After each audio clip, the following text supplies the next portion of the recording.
오늘 말씀은 데살로니가후서 3장 말씀입니다.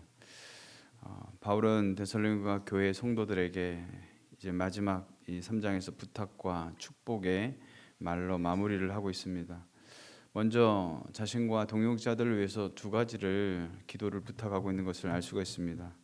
하나는 1절에 기록한 대로 주의 말씀이 너희 가운데에서와 같이 퍼져나가 영광스럽게 되고 라는 말 속에서 알 수 있듯이 주의 말씀이 빠르게 전파되고 또한 사람들이 받아들여서 영광 받게 되기를 위해서 기도 부탁하고 있는 것이죠. 바울은 그리스도의 복음이 데살로니가에서 급속히 퍼져나가 듣는 자들 사이에서 자유롭게 역사하여 결신자들이 많이 얻었던 것처럼 다른 지역에서도 복음이 신속하고도 역동적으로 전파되어 많은 결실을 얻도록 기도하라고 요청하고 있는 것이죠. 이 일로 인하여 주님을 찬양하고 주님이 영광 받으시도록 기도를 부탁하고 있는 것입니다. 또 하나는 2절에 기록된 대로 우리를 부당하고 악한 자들에게서 건지시옵소서라고 기도하라는 것이죠. 바울은 자신과 그 동역자들을 위협하는 존재들을 부당하고 악한 사람들이라고 묘사하고 있는 것이죠. 이들은 구체적으로 폭도들을 선동하여 복음 전도를 방해했던 유대인들과 같이 비이성적인 자들을 말하는 것입니다.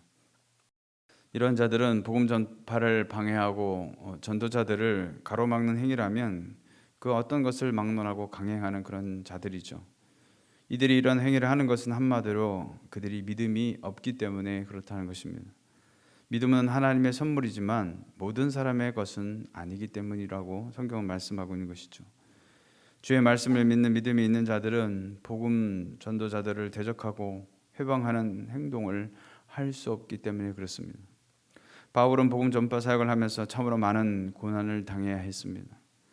그러므로 바울은 누구보다도 복음 전파에는 반대 세력들을 인한 위험이 따른다는 것을 잘 알고 있었던 것입니다.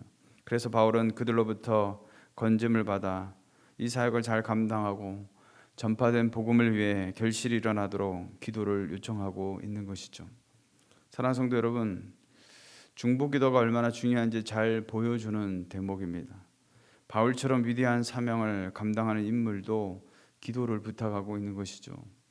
이 말은 중보기도가 그만큼 능력이 크기 때문이다라는 것입니다.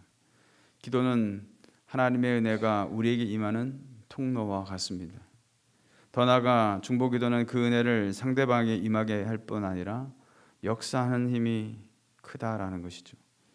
그러므로 오늘 저와 여러분도 우리가 생명 플러스를 진행하는 과정 가운데서 베스트를 위해서 기도하며 또 어떤 환난 가운데서도 기도할 때에 하나님이 하나님 되심을 선포하며 찬양하는 삶이 저와 여러분의 삶 가운데 일어나게 되시기를 주님의 이름으로 축원을 드리겠습니다. 바울은 6절 이하에서는 성도가 규모 없이 사는 삶에 대해서 권면하고 있는 것이죠. 무엇이 규모 없는 삶인가? 6절에 보면 게으르게 행하고 전통대로 행하지 아니하는 태도다라는 것이죠. 규모 없이 행한다는 것은 정해진 교회의 질서를 지키지 않고 제멋대로 방자하게 행한다는 것을 의미하는 것이죠. 이런 자들은 오히려 교회에 골치 아픈 일만 만들 뿐 다른 형제들에게는 전혀 도움이 안 되어서 11절의 표현대로 일을 만들기만 하는 자들과 같다라는 것입니다. 뿐만 아니라 8절의 말씀처럼 무의도식함으로써 다른 형제들에게 경제적인 부담을 안겨주는 자들을 가리키는 것이죠. 왜 이런 일들을 행하는가? 한마디로 잘못된 재림 사상 때문에 그렇습니다. 임박한 주의 재림을 기다린 성도가 노동이나 하고 있는 것이 이치에 맞지 않는다고 그들이 생각했기 때문에 일을 하지 않고 게으르게 행하면서 교회 형제들로부터 생계비를 요구했던 것으로 보입니다.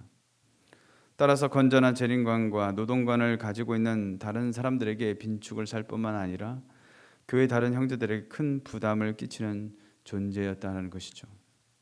바울은 10절에서 분명히 말하고 있습니다. 누구든지 일하기 싫어하거든 먹지도 말게 하라. 더 나아가 이런 사람들과는 철저히 교제를 끊어버리라고 말하고 있습니다.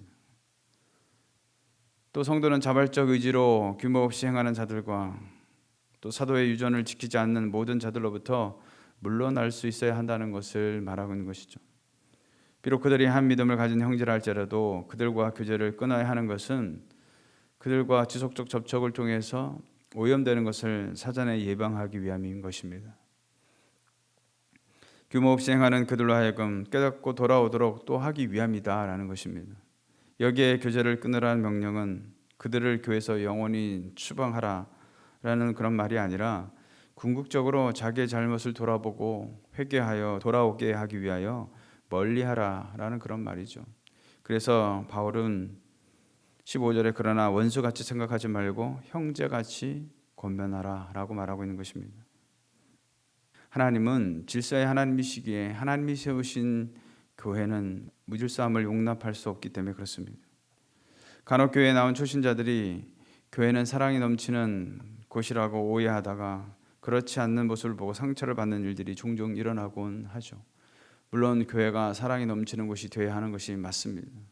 그러나 교회 역시 많은 사람들이, 많은 죄인들이 모이다 보니까 다 같은 마음이 아니다라는 것이죠. 분명한 것은 그런 가운데 그렇지 않는 모습을 통해서 상처받는 일들이 얼마나 많이 일어나고 있습니까? 중요한 것은 질서를 흔드는 일이 생긴다면 단호하게 배척하거나 꾸짖어야 할 태도가 필요하다라는 것이죠.